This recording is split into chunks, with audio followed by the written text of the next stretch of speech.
Koomishiniin naamusaa fi farra malaammaltummaa naannoo Oromiyaa damee giddu galeessa bahaa malaammaltummaa ittisuun haala danda'amu irratti caasaalee manneen barnootaaf leenjii hubannoo cimsu kenne. Kaayyoon leenjii kanaa malaammaltummaa seektara barnootaa keessatti mul'achaa jiranii fi sababoota malaammaltummaaf ka'umsa ta'an hambisuu irratti hubannoo uumuuf ta'uu ibsameera. Bu'uuruma kanaan koomishiniin naamusaa fi farra malaammaltummaa naannoo Oromiyaa damee giddu galeessa bahaa seektara barnootaa keessatti malaammaltummaan raawwatamu hojii baruuf barsiisuu fi qulqullina barnootaa irratti miidhaa guddaa waan jiruuf caasaaleen manneen barnootaa ga'ee isaanii akka bahan taasisuuf jedhame. Hoogganaan koomishinii naamusaa fi farra malaammaltummaa naannoo Oromiyaa damee giddu galeessa bahaa obbo Jireenyaa Taaddasaa safuu fi duudhaa ganamaatti deebi'uuf barsiisonni barattoota isaanii malaammaltummaa akka balaaleffatanii fi dhaloota hojimaata badaa jibbuu uumuu akka qaban himuun barattoonni safuu fi duudhaa ganamaatti akka deebi'an taasisuuf barsiisonni bal'inaan hojjechuu akka qaban himan. Kanaaf furmaata waaraa kan ta'u akkuma isin amma kaastan kana jalqaba dhaloota malaammaltummaa hojimaata badaa lagatuu fi qabsaa'u kan biraallee irratti akka qabsaa'u godhu uumnuudha. Jalqaba irratti sadarkaa jalqabaatti jecha sagal gorsuu jechuun jecha. Kun immoo eessatti raawwatama isin ergama dachaa qabdu jecha. Gam tokkoon maatiidha.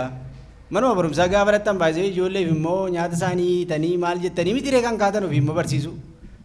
Isin bira oolu isin maatiidha akka abbaa faadhaatti ergama qabdu mana barumsaa muratanii barsiisaa isaanii taatu ergama qabdu moor dhaloota kana kallattii qabsiisuuf bakki baay'ee seentardi ta'e naannoo barsiisaadha jedhamee jecha. Koomishinii naamusaa fi farra malaammaltummaa damee giddu galeessa bahaatti itti gaafatamaan deeskii hordoffii qindeessitoota naamusaa fi farra malaammaltummaa obbo Haayiluu Dassaaleny akka jedhanitti alseerummaa hambisuuf manneen barnootaa adda addaa keessatti gumii safuu fi farra malaammaltummaa hundeessuun bal'inaan kan hojjechaa turan ta'uu himuun ijoollee dhaloota borii kana naamusa akka qabaatan bocuu keessatti barsiisonni gahee olaanaa waan qabaniif itti gaafatamummaan hojjechuu qabdu jedhan. Iddee kufaatii keenya barree dhaloota kana karaatti haa deebisnu.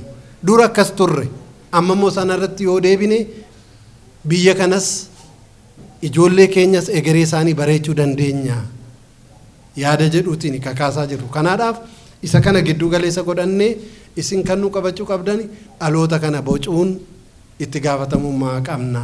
Mana barumsaa keessatti hamma mana barumsaa sana keessa jirtanitti hamma gaggeessaa gumii safuuf farra malaammaltummaa taatanitti karaa dinagdeetiin mana barumsaa kana sana keessa sochii jiru. Karaa naamusaatiin sochii mana barumsaa sana keessa jiru. Karaa seeraa feera hordofeen akka inni deemu karaa qabsiisuu irratti itti gaafatamummaa guddaan kan garee kanaati. Akkaataa kanaan ilaallee mana barumsaa keessatti dhaloota baraarree jechaan biyya baraarree jechuudha. Hirmaattonni leenjicha irratti argaman tokko tokko akka jedhanitti leenjiin hubannoo cimsu kennamuun isaa gaarii ta'uu dubbatanii keessattuu qaamota malaammaltummaa dalagu adabbiin kennamu laafaa waan ta'eef qaamni dhimmi ilaallatu bal'inaan irratti hojjechuu qaba jedhan. Malaammaltummaan ilaalcharraa jalqaba. Akkuma beekamu ilaalcharraa jalqaba.